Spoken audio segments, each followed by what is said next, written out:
കോട്ടയം ജില്ലയിലായിരുന്നു നാടിനെ ഇളക്കിമറിച്ച സംഭവം അരങ്ങേറിയത്. അതിരാവിലെ ഏകദേശം 6 മണിയോടുകൂടി നഗരത്തിൽ പാൽ കച്ചവടം ചെയ്യുന്ന ബാബു എന്ന വ്യക്തി തന്റെ കടയുടെ എതിർവശത്തുള്ള ഡ്രൈ ക്ലീനിംഗ് കടയുടെ ഷട്ടർ പാതി തുറന്നു വെച്ചിരിക്കുന്ന നിലയിൽ ഇരിക്കുന്നത് ശ്രദ്ധിച്ചു. അത്യാവശ്യക്കാർക്കുള്ള ഡ്രസ്സ് റെഡിയാക്കുന്നതിനായി ഡ്രൈ ക്ലീനിംഗ് കടയുടെ ഉടമയായ ലാലസൻ പലപ്പോഴും അതിരാവിലെ കട തുറക്കാറുള്ളത് പതിവാണ്. എന്നാൽ മണിക്കൂറുകൾ പിന്നിട്ടിട്ടും ഏകദേശം 9 മണിയോടടുപ്പിച്ചിട്ടും ലാലസൻ കടയുടെ ഷട്ടർ പൂർണ്ണമായും തുറക്കുന്നില്ല എന്നുള്ളത് ബാബുവിന്റെ ശ്രദ്ധയിൽപ്പെട്ടു. സംശയം തോന്നിയ ബാബു ഉടൻ തന്നെ തന്റെ കടയിൽ നിന്നും ഇറങ്ങി എതിർഭാഗത്തുള്ള ലാലസന്റെ ഡ്രൈ ക്ലീനിംഗ് കടയുടെ സമീപത്തേക്ക് എത്തുകയും ലാലസനെ ഉറക്കെ വിളിച്ചു നോക്കുകയും ചെയ്തു. എന്നാൽ എത്ര വിളിച്ചു നോക്കിയിട്ടും ഷട്ടറിൽ തട്ടി നോക്കിയിട്ടും അകത്തുനിന്നും യാതൊരു പ്രതികരണവും ഉണ്ടായിരുന്നില്ല. സംശയം തോന്നിയ ബാബു ആ ഷട്ടറിന്റെ മുഴുവൻ ഭാഗവും മുകളിലേക്ക് ഉയർത്തി. ആ സമയത്തായിരുന്നു കൗണ്ടറിൽ ചിതറിയിരിക്കുന്ന രക്തത്തുള്ളികളുടെ പാടുകൾ ബാബുവിന്റെ ശ്രദ്ധയിൽപ്പെടുന്നത്. അമ്പരന്ന് പോയ ബാബു കടയ്ക്കുള്ളിലേക്ക് നോക്കിയ സമയത്തായിരുന്നു കടയുടെ ഒരു ഭാഗത്തു നിന്നും രക്തത്തിൽ കുളിച്ച എന്തോ ഒരു വസ്തുവിനെ വലിച്ചു നീക്കി കടയുടെ മറ്റൊരു വശത്തേക്ക് മാറ്റിയിട്ടിരിക്കുന്നത് ബാബുവിന്റെ ശ്രദ്ധയിൽപ്പെടുന്നത്. കടയുടെ അകത്തെ കാഴ്ച കണ്ട് നടുങ്ങിപ്പോയ ബാബു സമീപവാസികളെയൊക്കെ അവിടേക്ക് വിളിക്കുകയും ചെയ്തു. അവിടേക്ക് വന്ന മറ്റുള്ള വ്യക്തികളും ആ കാഴ്ച കാണുകയാണ്. ഡ്രൈ ക്ലീനിംഗ് കടയുടെ കൗണ്ടറിലാകെ രക്തം തെറിച്ചിട്ടുണ്ട്. വൃത്തിയാക്കാൻ കൊണ്ടുവന്ന ഡ്രസ്സിലും രക്തം ചിതറിയിട്ടുണ്ട്. അതിനു പുറമെ റിസപ്ഷന്റെ ഭാഗത്തു നിന്നും എന്തോ ഒരു വസ്തുവിനെ വലിച്ചു നീക്കി പിൻഭാഗത്തേക്ക് കൊണ്ടുപോയിട്ടുമുണ്ട്. കടയുടെ വെളിയിൽ നിന്നും നോക്കിയിട്ട് അതെന്താണെന്ന് വ്യക്തമാകുന്നുമില്ല. ആളുകൾ കടയ്ക്കുള്ളിലേക്ക് പ്രവേശിക്കാൻ ഒരു ശ്രമം നടത്തിയെങ്കിലും കൂട്ടത്തിലുള്ള വ്യക്തികൾ പോലീസ് എത്തിയിട്ട് മാത്രം അകത്തേക്ക് കടന്നാൽ മതിയെന്നുള്ള നിർദ്ദേശമാണ് നൽകിയത്. നാട്ടുകാർ വിവരമറിയിച്ചതിനെ തുടർന്ന് സംഭവസ്ഥലത്തേക്കെത്തിയ പോലീസ് സംഘം ഷട്ടർ തുറന്നിരിക്കുന്ന ഭാഗത്തുകൂടി കടയുടെ അകത്തേക്ക് കയറി. കടയുടെ അകത്തേക്ക് കയറിയ നിമിഷത്തിൽ തന്നെ പോലീസ് സംഘം നടുക്കുന്ന ഒരു കാഴ്ച കണ്ടു. കടയുടെ ഒരു മൂലയിൽ വെട്ടി വികൃതമാക്കപ്പെട്ട നിലയിൽ ഒരു ചെറുപ്പക്കാരന്റെ മൃതദേഹം കിടക്കുന്നു. അയാളുടെ മുഖത്തൊക്കെ കാര്യമായ പരിക്കുകളുണ്ട്. ആരാണെന്ന് പോലും തിരിച്ചറിയാൻ കഴിയാത്ത അവസ്ഥ. സമീപത്തായി വെട്ടി നുറുക്കപ്പെട്ട നിലയിൽ ഒരു സ്ത്രീയുടെയും പ്രായമുള്ള ഒരു പുരുഷന്റെയും മൃതദേഹം പോലീസ് സംഘം കണ്ടു. അകത്ത് കണ്ട കാഴ്ച പോലീസ് സംഘം പുറത്തുനിന്ന ആളുകളോട് പറഞ്ഞു. അകത്ത് കിടക്കുന്ന വ്യക്തികളെ ഐഡന്റിഫൈ ചെയ്യാനായി പുറത്തു നിൽക്കുന്ന 1-2 വ്യക്തികളെ കൂടി പോലീസ് സംഘം കടയുടെ അകത്തേക്ക് വിളിച്ചു. ബാബു ആയിരുന്നു അകത്തേക്ക് കയറി വന്നത്.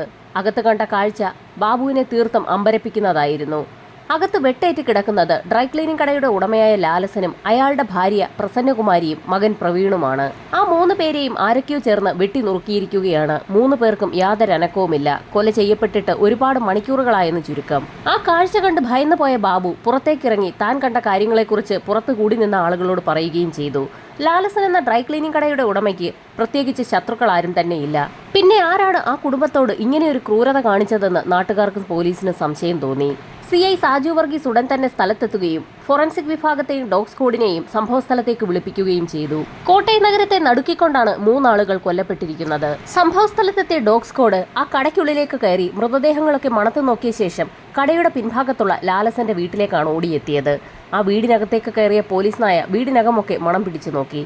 വീടിനകത്തുള്ള അലമാരകളും മേശവലിപ്പുകളുമെല്ലാം തുറന്നിട്ടിരിക്കുകയാണ്. എല്ലാം വലിച്ചു വാരിയിട്ട നിലയിലാണ്. കിടക്കകൾ പോലും വലിച്ചിളക്കിയിട്ടുണ്ട്. കാര്യമായൊരു മോഷണ ശ്രമം ആ വീടിനുള്ളിൽ നടന്നിട്ടുണ്ട്. അതിനു പുറമെ ഡ്രൈ ക്ലീനിംഗ് കടയ്ക്കുള്ളിലെ മേശവലിപ്പും വലിച്ചു തുറന്നിട്ട നിലയിലാണ്. പ്രദേശത്തുള്ള ആളുകളൊക്കെ വസ്ത്രങ്ങൾ വൃത്തിയാക്കുന്നതിനായി ലാലസന്റെ കടയിലാണ് കൊടുക്കാറുള്ളത്. അതിനു പുറമെ പ്രസിദ്ധമായ കമ്പനികളും ഹോസ്പിറ്റലുകളുമൊക്കെ അവരുടെ സ്റ്റാഫുകളുടെ യൂണിഫോം വൃത്തിയാക്കുന്നതിനും ഇതേ കടയിൽ തന്നെയാണ് നൽകാറുള്ളത്. അതുകൊണ്ട് തന്നെ നല്ല കച്ചവടമാണ് ലാലസന്റെ കടയ്ക്കുള്ളത്. അതിനു പുറമെ ഭാര്യ പ്രസന്നകുമാരിയാകട്ടെ ഒരു ഹെൽത്ത് ഇൻസ്പെക്ടറും.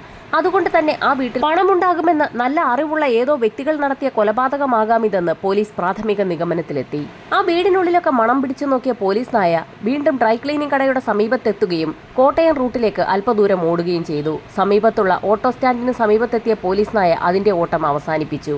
അതിൽ നിന്നും കൊലപാതകി അല്ലെങ്കിൽ കൊലപാതകികൾ അവിടെ എത്തി അവിടെ നിന്നും വാഹനത്തിൽ കടന്നു കളഞ്ഞതാകാമെന്ന് പോലീസ് വിലയിരുത്തി. ഇതിനോടകം തന്നെ കടയ്ക്കുള്ളിലും വീടിനുള്ളിലും ഫോറൻസിക് സംഘത്തിന്റെ പരിശോധന ആരംഭിച്ചിരുന്നു. അതിക്രൂരമായി 3 പേരെ വെട്ടി കഷ്ണങ്ങളാക്കിയിരിക്കുകയാണ്. 3 പേരുടെയും രക്തം പരസ്പരം കലർന്ന അവസ്ഥയിലാണ്. ഈ സമയത്തായിരുന്നു ഫോറൻസിക് സംഘത്തിന്റെ കാഴ്ചയിൽ ഒരു കാര്യം പെടുന്നത്. കൊല ചെയ്യപ്പെട്ട പ്രസന്നകുമാരിയുടെ ഒരു ചെവി അറുത്തെടുത്ത നിലയിലാണ്. ഈ സംഭവങ്ങൾ നടക്കുന്നതിനിടയിലാണ് കൊല്ലപ്പെട്ട പ്രവീണിന്റെ അനുജൻ സംഭവസ്ഥലത്തേക്ക് എത്തിയത്. ഭയാനകമായ ആ കാഴ്ചയിലേക്ക് ഒരു നോട്ടം നോക്കാൻ മാത്രമേ ആ ചെറുപ്പക്കാരന് കഴിഞ്ഞുള്ളൂ. ഇതിനിടയിൽ വീടിനുള്ളിൽ നിന്നും മിസ്സായിട്ടുള്ള സാധനങ്ങളുടെ ലിസ്റ്റ് തയ്യാറാക്കപ്പെട്ടു. വീടിനകത്തുള്ള ഒരലമാരയിൽ കുറച്ച് ഡോക്യുമെന്റ്സുകൾ ഉണ്ടായിരുന്നു. അവയൊക്കെ വലിച്ചു വാരി താഴെ ഇട്ടിരിക്കുകയാണ്. അലമാരയ്ക്കുള്ളിലെ ഒരറയിൽ സ്വർണമുണ്ടായിരുന്നു. അതൊക്കെ മിസ്സായിരിക്കുകയാണ്. അതിനു പുറമെ ആ അറയിൽ ടോർച്ചും വാച്ചും അതുപോലെ തന്നെ മോതിരങ്ങളും ഒക്കെ ഉണ്ടായിരുന്നു. അവയെല്ലാം മിസ്സായിട്ടുണ്ടെന്ന് പ്രവീണിന്റെ അനുജൻ പോലീസിന് മൊഴി നൽകി. ഇതിനു പുറമെ പ്രസന്നകുമാരിയുടെ ശരീരത്തിലുണ്ടായിരുന്ന മുഴുവൻ ആഭരണങ്ങളും നഷ്ടമായിരിക്കുകയാണ്. ഡ്രൈ ക്ലീനിംഗ് കടയുടെ ഡ്രോ പരിശോധിച്ച സമയത്ത് അതിലുണ്ടായിരുന്ന പണവും മോഷ്ടാക്കൾ എടുത്തുകൊണ്ട് പോയി എന്നുള്ളത് പോലീസിന് വ്യക്തമായി. പ്രവീണിന്റെ അനുജനോട് വിവരങ്ങൾ തിരക്കുന്ന പോലീസ് സംഘം ചുറ്റുവട്ടത്തുള്ള ആളുകളോടും അവർക്കറിയാവുന്ന കാര്യങ്ങളൊക്കെ ചോദിച്ച് മനസ്സിലാക്കുകയും രേഖപ്പെടുത്തുകയും ചെയ്തു. ഡ്രൈ ക്ലീനിംഗ് കടയിൽ ഒരു ജീവനക്കാരനുണ്ടായിരുന്നു. നേരം വെളുത്ത് ഇത്രയും സമയമായിട്ടും അയാൾ കടയിലേക്ക് എത്തിയിട്ടില്ല. അക്കാര്യം നോട്ട് ചെയ്ത ബാബുവാണ് അത് പോലീസിനെ അറിയിച്ചത്. രാവിലെ ഏകദേശം 9 മണിയോടുകൂടി അയാൾ കടയിലേക്ക് എത്തേണ്ടതാണ്. ഒരു പക്ഷേ മരണവാർത്ത അറിഞ്ഞുകൊണ്ട് ഭയന്ന് അയാൾ കടയിലേക്ക് എത്താത്തതാകാമെന്ന് ആളുകൾ ധരിച്ചു. ഉത്തർപ്രദേശിലെ മധുര ജില്ലയിൽ നിന്നെത്തിയ ജയ്സിംഗ് എന്ന വ്യക്തിയാണ് കടയിലെ ജീവനക്കാരൻ. അയാളെക്കുറിച്ചുള്ള കൂടുതൽ കാര്യങ്ങൾ പോലീസ് സംഘം പ്രവീണിന്റെ അനുജനോട് ചോദിച്ചറിഞ്ഞു. ഏകദേശം 2 മാസം മുൻപാണ് അയാൾ ജോലിക്കെത്തിയത്. അയാളെക്കുറിച്ച് കിട്ടാവുന്ന വിവരങ്ങളെല്ലാം പോലീസ് സംഘം ശേഖരിക്കുന്നതിനിടയിൽ കടയ്ക്കുള്ളിൽ ഇൻക്വസ്റ്റ് നടപടികൾ പുരോഗമിക്കുകയായിരുന്നു. ഇൻക്വസ്റ്റ് നടപടികൾ പൂർത്തിയാക്കിയ മൃതദേഹങ്ങൾ പോസ്റ്റ്മോർട്ടത്തിനായി കോട്ടയം മെഡിക്കൽ കോളേജിലേക്ക് ഷിഫ്റ്റ് ചെയ്തു. പോലീസ് സംഘം ആദ്യഘട്ടത്തിൽ കൊല്ലപ്പെട്ട 3 പേരുടെയും ടെലിഫോൺ നമ്പറുകൾ കേന്ദ്രീകരിച്ച് ഒരു അന്വേഷണം നടത്താൻ തീരുമാനിക്കുകയും അവരുടെ നമ്പറുകൾ സൈബർ സെല്ലിന് കൈമാറുകയും ചെയ്തു. 3 പേരുടെയും ഫോണുകളിലേക്ക് ഏതെങ്കിലും തരത്തിലുള്ള ഭീഷണി കോളുകൾ വന്നിട്ടുണ്ടോ എന്ന് കൂടി ചെക്ക് ചെയ്യാൻ സൈബർ സംഘത്തിന് പോലീസുകാർ നിർദ്ദേശം നൽകി. തൊട്ടടുത്ത ദിവസം തന്നെ പോസ്റ്റ്മോർട്ടം റിപ്പോർട്ടും പുറത്തു വന്നു. തീർത്ത് നടുക്കുന്ന റിപ്പോർട്ടായിരുന്നു പുറത്തു വന്നത്. കൊല ചെയ്യപ്പെട്ട പ്രവീണിന്റെ പുറത്ത് അതിശക്തമായി വൈദ്യുതാഘാതമേറ്റിട്ടുണ്ട്. അതുപോലെ തന്നെ പ്രവീണിന്റെ മുഖത്ത് ആസിഡ് ഒഴിച്ചിട്ടുണ്ട്. ഡ്രൈ ക്ലീനിംഗ് കടയുടെ ആവശ്യത്തിനായി വെച്ചിട്ടുള്ള ആസിഡാണ് പ്രവീണിന്റെ മുഖത്തേക്ക് ഒഴിച്ചിരിക്കുന്നത്. വെട്ടി പരിക്കേൽപ്പിച്ചിട്ടും ആസിഡ് ഒഴിച്ചിട്ടും പ്രവീൺ മരിക്കാത്തതുകൊണ്ടാകാം അയാളെ വൈദ്യുതാഘാതം ഏൽപ്പിച്ചിരിക്കുന്നതെന്ന് പോലീസിന് വ്യക്തമായി. മറ്റ് 2 പേരെയും വെട്ടി നുറുക്കിയിരിക്കുകയാണ്. രാത്രി ഏകദേശം 11:30ക്കും 12:30ക്കും ഇടയിലാണ് ആ കൊലപാതകങ്ങളെല്ലാം നടന്നിരിക്കുന്നത്. ഇതേ സമയത്തായിരുന്നു സൈബർ സെല്ലിന്റെ ഭാഗത്തു നിന്നും മറ്റൊരു റിപ്പോർട്ട് പോലീസിനെ തേടിയെത്തുന്നത്. ആ 3 ഫോണുകൾ പരിശോധനയ്ക്ക് വിധേയമാക്കിയെങ്കിലും അസ്വാഭാവികമായി ഒന്നും തന്നെ കണ്ടെത്താൻ സൈബർ സെല്ലിന് കഴിഞ്ഞിട്ടില്ല. എന്നാൽ ആ 3 ഫോണുകളിൽ 2 ഫോണുകൾക്ക് ഒരു പ്രത്യേകതയുണ്ട്. ആ 2 ഫോണുകളിലേക്ക് ഒരേ നമ്പറിൽ നിന്ന് കോളുകൾ വന്നിട്ടുണ്ട്. ലാലസന്റെയും പ്രവീണിന്റെയും ഫോണിലേക്കാണ് ഒരേ നമ്പറിൽ നിന്ന് കോള് വന്നിട്ടുള്ളത്. ആ കോൾ കേന്ദ്രീകരിച്ച് ഒരു അന്വേഷണം നടത്തിയപ്പോൾ അതൊരു ഹരിശങ്കറിന്റെ നമ്പറാണെന്നുള്ള വിവരമാണ് പോലീസിന് ലഭിച്ചത്. ഹരിശങ്കർ എന്ന വ്യക്തി കിംസ് ഹോസ്പിറ്റലിലാണ് വർക്ക് ചെയ്യുന്നത്. അയാളെ ഉടൻ തന്നെ പോലീസ് സംഘം കോൺടാക്ട് ചെയ്യുകയും ചെയ്തു. ഹരിശങ്കറിനെ വിളിച്ചപ്പോൾ തന്നെ നടന്ന കാര്യങ്ങളൊക്കെ അയാൾ പറഞ്ഞു. കിംസ് ഹോസ്പിറ്റലിലെ സ്റ്റാഫുകളുടെ യൂണിഫോം ഡ്രൈ ക്ലീനിംഗ് ചെയ്യാൻ കൊടുക്കുന്നത് ലാലസന്റെ കടയിലാണ്. ഹോസ്പിറ്റലിൽ നിന്ന് കൊടുത്തിട്ടുള്ള വസ്ത്രങ്ങൾ ഡ്രൈ ക്ലീനിംഗ് ചെയ്ത് കൊണ്ടുവരാൻ വൈകുന്നതിനെക്കുറിച്ച് തിരക്കുന്നതിനായിരുന്നു ഹരിശങ്കർ ആദ്യം പ്രവീണിന്റെ ഫോണിലേക്ക് വിളിച്ചത്. എന്നാൽ പ്രവീണിന്റെ ഫോണിൽ വിളിച്ചപ്പോൾ കോൾ എടുത്ത വ്യക്തി ഹിന്ദിയിൽ എന്തൊക്കെയോ സംസാരിച്ചു എന്നുള്ള കാര്യമാണ് ഹരിശങ്കർ പോലീസിനോട് പറഞ്ഞത്. അങ്ങനെ പ്രവീണിനെ വിളിച്ചിട്ട് ഒന്നും മനസ്സിലാക്കാൻ കഴിയാത്ത സാഹചര്യം വന്നപ്പോഴാണ് ലാലസന്റെ ഫോണിലേക്കും ഹരിശങ്കർ വിളിച്ചത്. 40 മിനിറ്റിനകം ഡ്രസ്സുകൾ എത്തിച്ചു നൽകാമെന്ന് ലാലസൻ പറയുകയും ഫോൺ കട്ട് ചെയ്യുകയും ചെയ്തു. രാത്രി ഏറെ വൈകിയതുകൊണ്ട് തന്നെ പിന്നീട് ഹരിശങ്കർ ലാലസനെയോ പ്രവീണിനെയോ വിളിച്ചു നോക്കിയതുമില്ല. പ്രവീണിനെ വിളിച്ചപ്പോൾ കോൾ എടുത്ത ഹിന്ദിക്കാരൻ ആരാണെന്നുള്ള പോലീസിന്റെ ചോദ്യത്തിന് തനിക്ക് അറിവില്ല എന്നുള്ള മറുപടിയാണ് ഹരിശങ്കർ പറഞ്ഞത്. ഹരിശങ്കർ ആ വ്യക്തികളെ വിളിച്ച സമയത്തിന് ഒരു പ്രത്യേകതയുണ്ട്. രാത്രി 11 മണിക്ക് ശേഷമാണ് ഹരിശങ്കർ പ്രവീണിനെയും ലാലസനെയും വിളിച്ചിരിക്കുന്നത്. 11 മണിക്ക് ശേഷം പ്രവീണിന്റെ ഫോണിൽ വിളിച്ചപ്പോൾ ഹിന്ദിക്കാരൻ കോൾ എടുത്തു എന്ന് പറയുമ്പോൾ പ്രവീണിനൊപ്പം ഒരു ഹിന്ദിക്കാരൻ കൂടി ഉണ്ടായിരുന്നു എന്നാണ് അനുമാനിക്കേണ്ടത്. ഫോൺ എടുത്ത ഹിന്ദിക്കാരൻ ആരാണെന്നറിയാൻ പോലീസ് സംഘം വീണ്ടും ഡ്രൈ ക്ലീനിംഗ് കടയിലേക്ക് എത്തുകയും പ്രവീണിന്റെ അനുജനെ ചോദ്യം ചെയ്യുകയും ചെയ്തു. ജയ്സിംഗ് എന്ന വ്യക്തി ആ കടയിൽ ജോലി ചെയ്യുന്നുണ്ടെന്നും 2 ദിവസമായി അയാളെ കാണാനില്ല എന്നുമുള്ള വിവരം പ്രവീണിന്റെ അനുജൻ പറഞ്ഞ് പോലീസ് സംഘത്തിന് വ്യക്തമായി. ഈ സമയത്തായിരുന്നു പ്രവീണിന്റെ ഫോൺ മിസ്സിംഗ് ആണെന്നുള്ള വിവരം അനുജൻ പോലീസിനോട് പറയുന്നത്. പ്രവീണിന്റെ ഫോൺ മിസ്സിംഗ് ആണെന്നറിഞ്ഞ നിമിഷത്തിൽ തന്നെ പോലീസ് സംഘം പ്രവീണിന്റെ ഫോൺ ലൊക്കേറ്റ് ചെയ്യാൻ സൈബർ സംഘത്തിന് നിർദ്ദേശം നൽകി. ഏതാനും നിമിഷങ്ങൾക്കകം തന്നെ സൈബർ സെല്ലിന്റെ ഭാഗത്തു നിന്നും മറുപടിയും ഉണ്ടായി. പ്രവീണിന്റെ ഫോൺ സ്വിച്ച്ഡ് ഓഫ് ആണ്.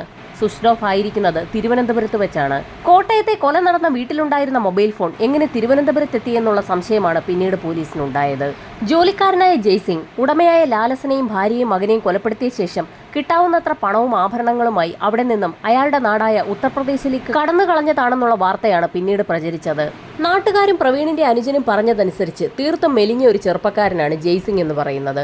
അത്തരത്തിലൊരാൾക്ക് തീർത്തും ആരോഗ്യമുള്ള 3 പേരെ ഒറ്റയടിക്ക് വെട്ടിക്കൊലപ്പെടുത്തിയിട്ട് കടന്നു കളയാൻ സാധിക്കുമോ എന്നുള്ളതായിരുന്നു പോലീസിന്റെ സംശയം. അത് മാത്രവുമല്ല, ഓരോരുത്തരെ വെട്ടിക്കൊലപ്പെടുത്തുന്ന സമയത്ത് മറ്റുള്ള ആളുകൾ പ്രതികരിക്കാതിരിക്കുമോ എന്നും പോലീസിന് സംശയം തോന്നി.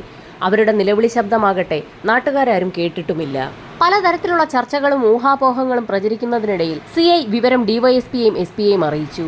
ഉന്നത ഉദ്യോഗസ്ഥർക്ക് വിവരം റിപ്പോർട്ട് ചെയ്ത സിഐക്ക് ഇനി വേണ്ടത് മറ്റൊരു പെർമിഷനാണ്. ഒരുപക്ഷെ ജയ്സിംഗ് എന്ന ജോലിക്കാരനാണ് ഈ കൃത്യങ്ങളൊക്കെ നടത്തിയതെങ്കിൽ അയാളെ അന്വേഷിച്ച് ഉത്തർപ്രദേശിലേക്ക് പോകാനുള്ള പെർമിഷനാണ് പോലീസുകാർക്കിനി വേണ്ടത്. കോട്ടയത്ത് നിന്നും തിരുവനന്തപുരത്തെത്തിയിട്ട് എന്തിന് ഉത്തർപ്രദേശിലേക്ക് പോകണമെന്നുള്ള ഒരു ചോദ്യമായിരുന്നു ആദ്യഘട്ടത്തിൽ പോലീസിന്റെ മനസ്സിലേക്ക് വന്നത്. കോട്ടയത്ത് നിന്നും എറണാകുളം വഴിയുള്ള ട്രെയിനിന് കയറി ഉത്തർപ്രദേശിലേക്ക് പോകുന്നതിന് പകരം അയാൾ എന്തിനാകാം തിരുവനന്തപുരത്തെത്തി വീണ്ടും കോട്ടയം എറണാകുളം വഴി സഞ്ചരിച്ച് ഉത്തർപ്രദേശിലേക്ക് പോയതെന്ന് പോലീസിന് സംശയം തോന്നി. സിഐയുടെ നിർദ്ദേശപ്രകാരം വളരെ മിടുക്കന്മാരായ പോലീസുകാരടങ്ങുന്ന ഒരു ടീമിനെ തന്നെ കോൺസ്റ്റിറ്റ്യൂട്ട് ചെയ്തു. ആ ടീം അതിവേഗം തന്നെ ഉത്തർപ്രദേശിലേക്ക് തിരിക്കുകയും ചെയ്തു. ഉത്തർപ്രദേശിലേക്ക് എത്തിയ പോലീസ് സംഘം അവിടെയുള്ള സ്റ്റേഷനിൽ റിപ്പോർട്ട് ചെയ്യുകയും എസ്പിയെ വിവരം അറിയിക്കുകയും ചെയ്തു. യുപിയിൽ നിന്നും ജയ്സിംഗ് എന്നൊരു വ്യക്തി കോട്ടയത്തെത്തി 3 പേരെ വെട്ടിക്കൊലപ്പെടുത്തിയ കാര്യവും പോലീസ് സംഘം അവിടെ അറിയിച്ചു.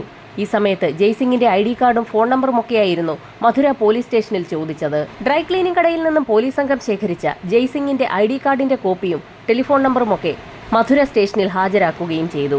മധുര SP ഉടൻ തന്നെ ആ ടെലിഫോൺ നമ്പർ സൈബർ സെല്ലിന് കൈമാറി. കോട്ടയം മുതൽ തന്നെ ആ മൊബൈൽ ഫോൺ സ്വിച്ച് ഓഫ് ആണെന്നും ഇപ്പോഴും സ്വിച്ച് ഓഫായി തന്നെ തുടരുകയാണെന്നും സൈബർ സെല്ലിന്റെ ഭാഗത്തു നിന്നും പോലീസ് സംഘത്തിന് അറിയിപ്പ് ലഭിച്ചു. ഇതോടൊപ്പം തന്നെ ആ സിം കാർഡ് എടുക്കാൻ വേണ്ടി കൊടുത്തിരിക്കുന്ന അഡ്രസ് കണ്ടുപിടിക്കാനും പോലീസ് സംഘം ഒരു ശ്രമം നടത്തി. ആ സിം കാർഡ് എടുക്കുന്നതിന് വേണ്ടി ഉപയോഗിച്ചിരിക്കുന്ന ID കാർഡും സൈബർ സംഘം കണ്ടെത്തി. അതെല്ലാം വ്യാജമാണ്.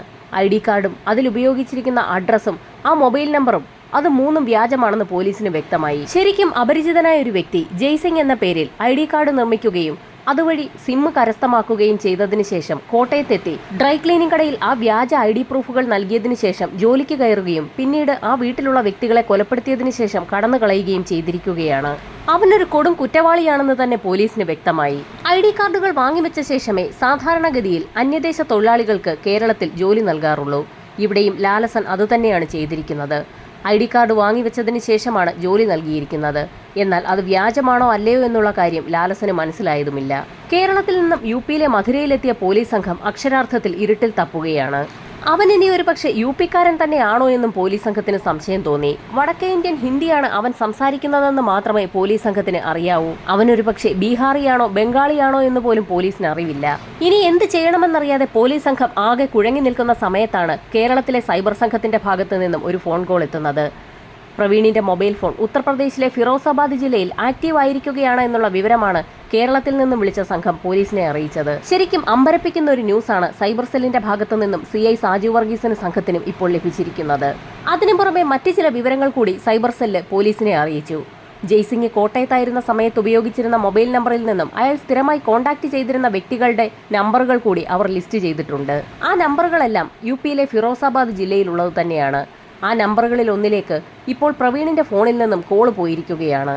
ഫിറോസാബാദിൽ കൊല്ലപ്പെട്ട പ്രവീണിന്റെ മൊബൈൽ ഫോൺ ആക്റ്റീവായതിനു ശേഷമാണ് ആ കോൾ പോയിരിക്കുന്നത്. തീർത്തും പോലീസ് സംഘത്തിന് ആശ്വാസകരമായൊരു വാർത്ത തന്നെയായിരുന്നു അത്. കേരള പോലീസ് ഉടൻ തന്നെ മധുര SP-യുമായി കാര്യങ്ങൾ സംസാരിച്ച ശേഷം ഫിറോസാബാദ് പോലീസ് സ്റ്റേഷനുമായി ബന്ധപ്പെടുകയും അവിടുത്തെ SP-യെ കോൺടാക്ട് ചെയ്യുകയും ചെയ്തു. ഒരു നിമിഷം പോലും പാഴാക്കാതെ മിടുക്കരായ കേരള പോലീസ് ഉടൻ തന്നെ ഫിറോസാബാദിലെത്തി. ഫിറോസാബാദിലെ സൈബർ സെല്ലുമായി ബന്ധപ്പെട്ട് ഉടൻ തന്നെ ഫിറോസാബാദ് SP ആ നമ്പറുകളുടെ ലൊക്കേഷനുകൾ എടുക്കുകയും ചെയ്തു. ജയ്സിംഗിന്റെ സുഹൃത്തുക്കളുടെ നമ്പറുകളാണ് ഇപ്പോൾ ഫിറോസാബാദിലെ ആ സൈബർ സെല്ല് നോട്ട് ചെയ്തു വെച്ചിരിക്കുന്നത്. ആ നമ്പറിലേക്ക് ഈ നിമിഷം ഫിറോസാബാദിലെ പോലീസ് സംഘം ബന്ധപ്പെട്ട് കഴിഞ്ഞാൽ ആ വ്യക്തികൾ ഉടൻ തന്നെ ആ വിവരം ജയ്സിംഗിനെ അറിയിച്ചേക്കാം. അങ്ങനെ സംഭവിച്ചാൽ ജയ്സിംഗ് ഉടൻ തന്നെ ആ സ്ഥലത്തു നിന്ന് മുങ്ങാൻ സാധ്യതയുണ്ട്.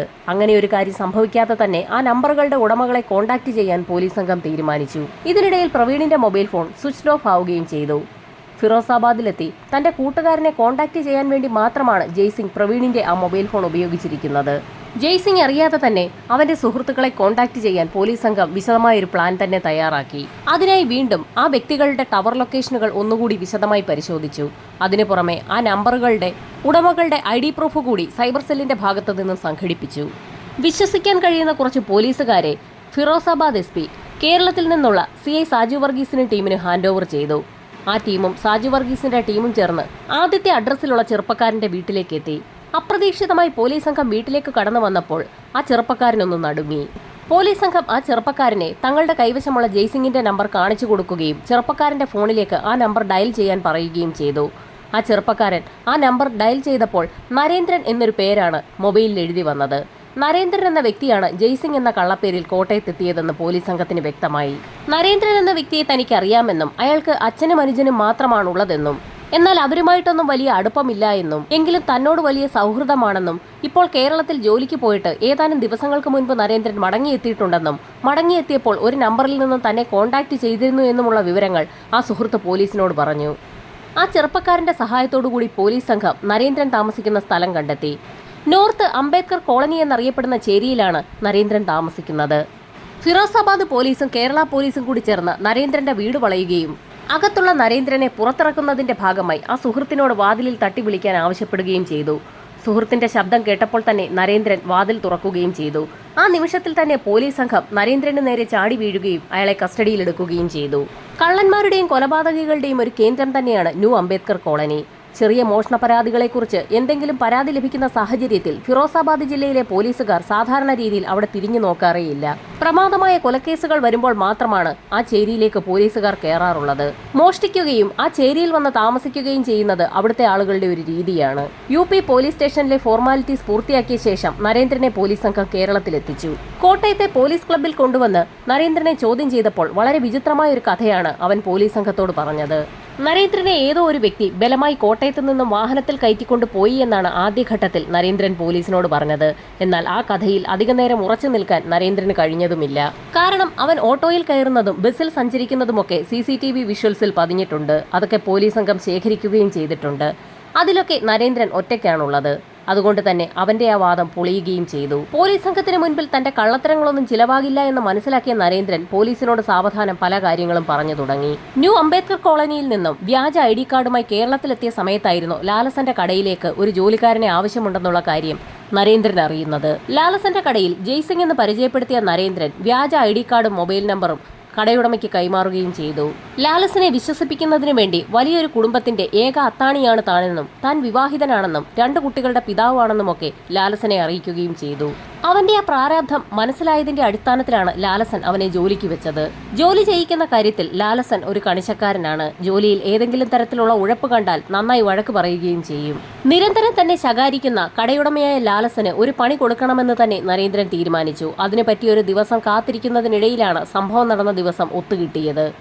ലാലസനും നരേന്ദ്രനും കൂടി ചേർന്ന് കിംസ് ഹോസ്പിറ്റലിലേക്കുള്ള ഡ്രസ്സുകൾ വൃത്തിയാക്കിയതിനു ശേഷം ലാലസൻ തന്റെ വീട്ടിലേക്ക് വിശ്രമിക്കുന്നതിന് വേണ്ടി പോയി. ഈ സമയത്ത് പുറത്തേക്ക് പോയ നരേന്ദ്രൻ തിരികെ മടങ്ങി വന്നപ്പോൾ ആ ഷോപ്പിന്റെ ഷട്ടർ പകുതി താഴ്ത്തി വെച്ചിരിക്കുന്നത് അയാളുടെ ശ്രദ്ധയിൽപ്പെട്ടു. ഷട്ടറിന്റെ താഴ്ഭാഗത്തു കൂടി അകത്തേക്ക് നോക്കിയ നരേന്ദ്രൻ കാണുന്നത് ഷോപ്പിന്റെ അകത്ത് മദ്യപിച്ച് ലെക്ക് കെട്ടിരിക്കുന്ന കടയുടമയായ ലാലസന്റെ മകൻ പ്രവീണിനെയാണ്. ശബ്ദമുണ്ടാക്കാതെ തന്നെ ആ ഷട്ടറിന്റെ അടിഭാഗത്തു കൂടി കടയ്ക്കുള്ളിലേക്ക് കയറിയ നരേന്ദ്രനെ പ്രവീൺ ശ്രദ്ധിച്ചതുമില്ല. ഈ സമയത്ത് നരേന്ദ്രന്റെ കണ്ണുകൾ അവിടെ തുറന്നിരുന്ന ഡ്രോയ്ക്കുള്ളിലേക്കായിരുന്നു. ഡ്രൈ ക്ലീനിംഗ് കടയുടെ പിൻഭാഗത്തുകൂടി ലാലസന്റെ വീടിന് സമീപത്തെത്തിയ നരേന്ദ്രൻ ഹാളിലെ സോഫയിലിരുന്ന് ഉറങ്ങുന്ന ലാലസനെ കാണുകയും ചെയ്തു. ആ വീട്ടിലുള്ള ആളുകളെല്ലാം തന്നെ വളരെ ക്ഷീണത്തിലാണെന്നുള്ള കാര്യം നരേന്ദ്രന് വ്യക്തമായി. ആ അവസരം വിനിയോഗിക്കാൻ തന്നെ നരേന്ദ്രൻ തീരുമാനിച്ചു. ആ സമയത്തായിരുന്നു വീടിന്റെ പിൻഭാഗത്തുള്ള ചായ്പിൽ ഒരു കോടാലി ഇരിക്കുന്നത് നരേന്ദ്രന്റെ ശ്രദ്ധയിൽപ്പെടുന്നത്. കോടാലിയുമായി നരേന്ദ്രൻ ഡ്രൈ ക്ലീനിംഗ് കടയുടെ അകത്തേക്ക് കയറുകയും അവിടെ അബോധാവസ്ഥയിൽ കിടന്നുറങ്ങുകയായിരുന്ന പ്രവീണിന്റെ തലയിലേക്ക് ആഞ്ഞടിക്കുകയും ചെയ്തു. അതിനുശേഷം ആ കോടാലി ഉപയോഗിച്ച് തന്നെ പ്രവീണിനെ വെട്ടിമുറിക്കുകയും ചെയ്തു. അതിനുശേഷം പ്രവീണിന്റെ ശരീരം അധികം ആരുടെയും ശ്രദ്ധയിൽപ്പെടാത്ത രീതിയിൽ ആ മുറിയുടെ ഒരു ഭാഗത്ത് വലിച്ചുകൊണ്ടുപോയി ഇടുകയും ചെയ്തു. അവിടെ തന്നെയുള്ള ഒരു പൈപ്പിൽ കൈ കഴുകി വൃത്തിയാക്കിയതിനു ശേഷം ഒന്നും സംഭവിക്കാത്തതുപോലെ നരേന്ദ്രൻ ഡ്രൈ ക്ലീനിംഗ് കടയുടെ പുറത്തിറങ്ങി നേരെ ലാലസന്റെ വീട്ടിലേക്ക് ചെന്നു. ലാലസൻ ഉറക്കത്തിലായതുകൊണ്ട് തന്നെ പ്രസന്നകുമാരിയെ കിംസ് ഹോസ്പിറ്റലിൽ നിന്നും വിളിക്കുന്നു എന്ന് പറഞ്ഞുകൊണ്ട് വീടിന് പുറത്തേക്ക് വിളിച്ചു വരുത്തുകയും ഡ്രൈ ക്ലീനിംഗ് കടയിലേക്ക് എത്തിക്കുകയും ചെയ്തു. ഡ്രൈ ക്ലീനിംഗ് കടയുടെ അകത്തേക്ക് പ്രസന്നകുമാരി കയറിയ നിമിഷത്തിൽ തന്നെ നരേന്ദ്രൻ കടയുടെ ഒരു ഭാഗത്ത് വെച്ചിരുന്ന കോടാലി ഉപയോഗിച്ച് പിന്നിൽ നിന്നും പ്രസന്നകുമാരിയെ അടിച്ചു വീഴ്ത്തി. പ്രസന്നകുമാരി വാ തുറന്ന് ഒന്ന് അലറാൻ പോലും കഴിയും മുൻപ് തന്നെ അടിയേറ്റ് അവർ താഴെ വീണിരുന്നു. അതിനുശേഷം പ്രസന്നകുമാരിയുടെ ശരീരം വെട്ടിമുറിക്കുകയും അവരുടെ മരണം ഉറപ്പാക്കിയ ശേഷം അവരുടെ ശരീരവും പ്രവീൺ കിടക്കുന്ന ഭാഗത്തേക്ക് വലിച്ചു നീക്കിയിടുകയും ചെയ്തു. പിന്നീട് വീണ്ടും നരേന്ദ്രൻ ലാലസന്റെ വീട്ടിലേക്ക് എത്തുകയും കിംസ് ഹോസ്പിറ്റലിലേക്ക് കൊണ്ടുപോകുന്നതിനുള്ള വസ്ത്രങ്ങൾ റെഡിയാക്കി വെച്ചിരിക്കുകയാണെന്നും കടയിലേക്കൊന്ന് വരണമെന്നും ആവശ്യപ്പെടുകയും ചെയ്തു. ഇതിനിടയിൽ കിംസ് ഹോസ്പിറ്റലിലെ ഹരിശങ്കർ തുണി ആവശ്യപ്പെട്ടുകൊണ്ട് ലാലസനെ വിളിക്കുകയും ചെയ്തിരുന്നു. 40 മിനിറ്റിനകം തുണി കൊണ്ട് കൊടുക്കാമെന്ന് അയാൾ ഹരിശങ്കറോട് പറയുകയും ചെയ്തിട്ടുണ്ട്. ആ സമയത്താണ് തുണികളൊക്കെ റെഡിയാക്കി വെച്ചു എന്ന് പറഞ്ഞുകൊണ്ട് നരേന്ദ്രൻ ലാലസന്റെ വീട്ടിലേക്ക് എത്തിയിരിക്കുന്നത്. വീട്ടിൽ നിന്നും ഇറങ്ങി ഡ്രൈ ക്ലീനിംഗ് കടയുടെ അകത്തേക്ക് ലാലസൻ കയറി അകത്തെത്തിയ നിമിഷത്തിൽ തന്നെ പ്രസന്നകുമാരിയെ അറ്റാക്ക് ചെയ്ത അതേ രീതിയിൽ തന്നെ കോടാലി ഉപയോഗിച്ച് ലാലസനെയും നരേന്ദ്രൻ അടിച്ചു വീഴ്ത്തി. ശേഷം അയാളുടെ ശരീരവും വെട്ടിനുറുക്കി. ഒരു ശബ്ദം പോലും ഉണ്ടാക്കാൻ കഴിയും മുൻപ് തന്നെ ലാലസൻ താഴേക്ക് വീണിരുന്നു. അതുകൊണ്ട് തന്നെയാണ് ആളുകൾ ആരും തന്നെ ഒരു ശബ്ദവും പുറത്തേക്ക് കേൾക്കാതെ ഇരുന്നത്. മൂവരുടെയും മരണം ഉറപ്പിച്ച സമയത്തായിരുന്നു പ്രവീൺ അനങ്ങുന്നത് നരേന്ദ്രന്റെ ശ്രദ്ധയിൽപ്പെട്ടത്. പ്രവീണിനെ കൊലപ്പെടുത്തുന്നതിന് എന്ത് ചെയ്യണമെന്ന് ആലോചിച്ചുകൊണ്ടിരുന്നപ്പോഴായിരുന്നു ഡ്രൈ ക്ലീനിങ് ആവശ്യത്തിനായി വാങ്ങിവെച്ചിരിക്കുന്ന ആസിഡ് നരേന്ദ്രന്റെ ശ്രദ്ധയിൽപ്പെട്ടത്. ആ ആസിഡാണ് പ്രവീണിന്റെ മുഖത്തേക്ക് നരേന്ദ്രൻ ഒഴിച്ചത്. ആസിഡ് മുഖത്തേക്ക് വീണപ്പോൾ പ്രവീൺ ഒന്ന് പിടയുകയും ചെയ്തു.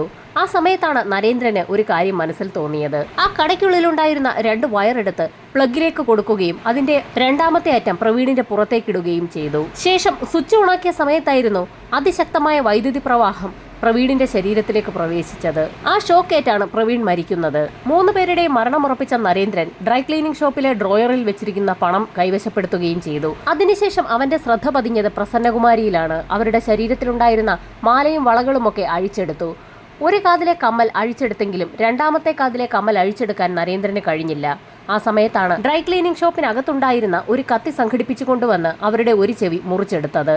അതിനുശേഷം ഡ്രൈ ക്ലീനിംഗ് കടയിൽ നിന്നിറങ്ങി ലാലസന്റെ വീട്ടിലേക്കെത്തിയ നരേന്ദ്രൻ അവിടെ അലമാരിക്കകത്തു നിന്നും ഒരു ബാഗ് കൈവശപ്പെടുത്തുകയും ആ ബാഗിനുള്ളിലേക്ക് അറുത്തെടുത്ത ചെവി വെക്കുകയും ചെയ്തു. പോലീസുകാരെ കൺഫ്യൂസ് ചെയ്യിപ്പിക്കാൻ ആ വീട്ടിലുണ്ടായിരുന്ന പല ഡോക്യുമെന്റുകളും ആ ബാഗിനുള്ളിലേക്ക് നരേന്ദ്രൻ എടുത്തു വെച്ചു. അതിനുശേഷം അലമാരകളും ഡ്രോകളും ഒക്കെ തുറന്ന് അവിടെയുണ്ടായിരുന്ന സ്വർണവും പണവും ഒക്കെ കൈവശപ്പെടുത്തുകയും അവയൊക്കെ ബാഗിലേക്ക് എടുത്തു വെക്കുകയും തിരികെ ഡ്രൈ ക്ലീനിംഗ് കടയുടെ സമീപത്തേക്ക് എത്തുകയും ചെയ്തു.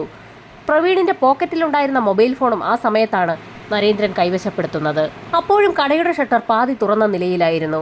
ഷട്ടർ ഇട്ടുകഴിഞ്ഞാൽ നാട്ടുകാർ ശബ്ദം കേട്ടാലോ എന്ന് കരുതി ഷട്ടർ അങ്ങനെ തന്നെ വെച്ചതിന് ശേഷം നരേന്ദ്രൻ അവിടെ നിന്നും നടന്ന് സമീപത്തുള്ള ഓട്ടോ ജംഗ്ഷനിലേക്ക് എത്തി. അവിടെ നിന്നും ഒരു ഓട്ടോ പിടിച്ച് കോട്ടയത്തേക്കാണ് നരേന്ദ്രൻ പോയത്.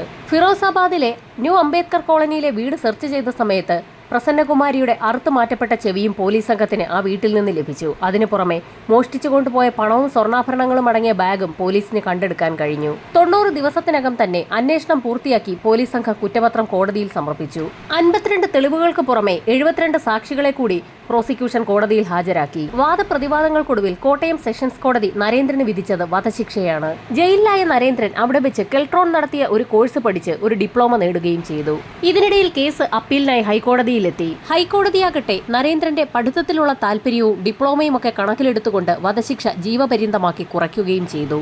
ഒരുപാട് പ്രയത്നങ്ങൾക്കൊടുവിൽ നിരവധി തെളിവുകൾ സമർപ്പിച്ചതിന്റെ അടിസ്ഥാനത്തിലായിരുന്നു സെഷൻസ് കോടതി നരേന്ദ്രന് വധശിക്ഷ വിധിച്ചത്. എന്നാൽ ഹൈക്കോടതി വിധിക്കെതിരെ കേരള സർക്കാർ ഇപ്പോൾ രംഗത്തെത്തിയിരിക്കുകയാണ്. നരേന്ദ്രന്റെ ജീവപര്യന്തം വധശിക്ഷയാക്കി മാറ്റണമെന്നാവശ്യപ്പെട്ടുകൊണ്ടാണ് കേരള സർക്കാർ ഇപ്പോൾ സുപ്രീം കോടതിയെ സമീപിച്ചിരിക്കുന്നത്. സുപ്രീം കോടതി വിധി കേരള പോലീസിന് അനുകൂലമാകുമോ എന്നുള്ള കാര്യം ഉടൻ തന്നെ അറിയാൻ കഴിയും.